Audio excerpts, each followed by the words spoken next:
इसके बी वाला पार्ट देखिए, the age of a man is twice the square of the age of his son, मतलब किसी आदमी की जो उम्र है वो उसके बेटे की उम्र का स्क्वायर कर ले और उसको 2 से मल्टीप्लाई कर दे, इतनी है। 8 years hence, 8 साल बाद, the age of man will be 4 years more than the 3 times of his son. Find their present ages. तो मैं सन की प्रेजेंट एज मान लेता हूं। Let present age of sun,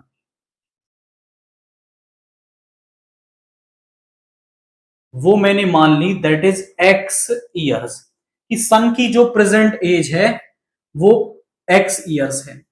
present age of father, present age of father कितनी हो जाएगी? देखिए जरा, पहली कंडीशन में वो क्या कह रहा था कि बेटे की उम्र का स्क्वायर उसका 2 टाइम्स, इतने साल उस फादर की उम्र है। आई रिपीट माई वर्ड्स, बेटे की जितनी उम्र है ना उसका स्क्वायर करना है और उसका 2 टाइम्स, इतनी उसकी प्रेजेंट एज है।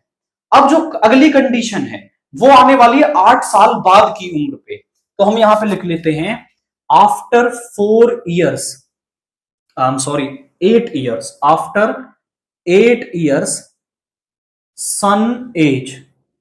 तो सन की उम्र कितनी हो जाएगी? देखिए मान लीजिए मेरी उम्र अभी 25 साल है, तो 8 साल बाद मेरी उम्र कितनी होगी? मैं उसमें 8 ऐड कर दूंगा। आपकी उम्र 15 इयर्स है, आप 10 साल बाद कितनी उम्र के होंगे? 25 के होंगे।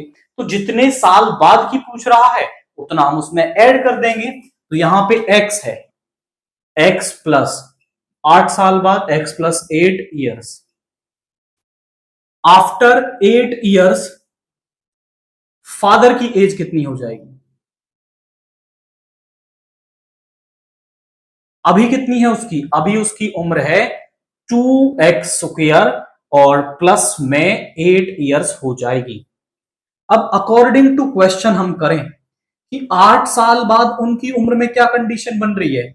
जो फादर की उम्र है, फादर की जो उम्र है will be 4 years more than the 3 times of his age of his son.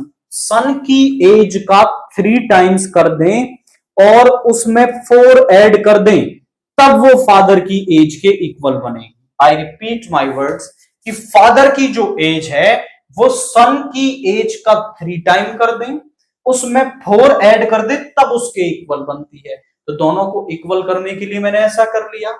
अब यहां से एक्स में इक्वेशन बना लो, 2x square plus 8 plus 3x plus 24 plus 4, इधर ले आओ, 2x square plus 3x plus 8 और यहां पे आ गया आपका दिस इज माइनस का 28 इज इक्वल टू 0, ये माइनस का 3x। तो यहां पे 2x स्क्वायर माइनस का 3x एंड ये हो गया आपका माइनस का 20 इज इक्वल टू 0। मुझे ऐसे दो नंबर्स चाहिए जिनका प्रोडक्ट तो आ जाए माइनस का 40 और सम करने पर आए माइनस का 3। तो 8 और 5 का प्रोडक्ट 40 आ जाता है। तो यहां पे आप ले लोगे 2x स्क्वायर माइनस का 8x प्लस का 5x minus 20 is equal to 0 and यहां पे आप इसमें से 2x कॉमन ले लेंगे तो x माइनस 4, यहां से 5 कॉमन ले लेंगे x माइनस 4, दोनों में से x माइनस 4 कॉमन ले लेंगे एंड यहां पे 2x plus 5 is equal to 0। दोनों में का प्रोडक्ट 0 तब होगा जब या तो x माइनस 4 0 के इक्वल होगा या फिर जो 2x प्लस 5 है वो 0 के इक्वल होगा। यहां से x आ गया 4 और यहां से x आ गया माइनस का 5/2, ये हो नहीं सकता क्योंकि x जो है वो एज है और एज नेगेटिव नहीं हो सकती। आपका age can not be negative. ऐसा थोड़ी हो सकता है कि भाई कोई बच्चा पैदा होता है तो भी वो कुछ घंटे का तो पैदा होता है, कुछ उम्र होती है 1 दिन 2 दिन, नेगेटिव किसी की भी नहीं होती है, तो ये नहीं हो सकती। तो प्रेजेंट एज ऑफ सन कितनी हो गई है? Present age of son is 4 years and present age of father कितनी हो जाएगी? पुट कर दो 2 इंटू 4 का स्क्वायर यानी 32 इयर्स। तो हमने यहां पर दोनों की जो प्रेजेंट एज है वो निकाल दी। पहले वाली कंडीशन लगाई फिर दूसरी कंडीशन लगाई, x में इक्वेशन बनी, सॉल्व किया, x की वैल्यू निकाली और उसे वापस यहां रखने से हमें दोनों की प्रेजेंट एज मिल गई है।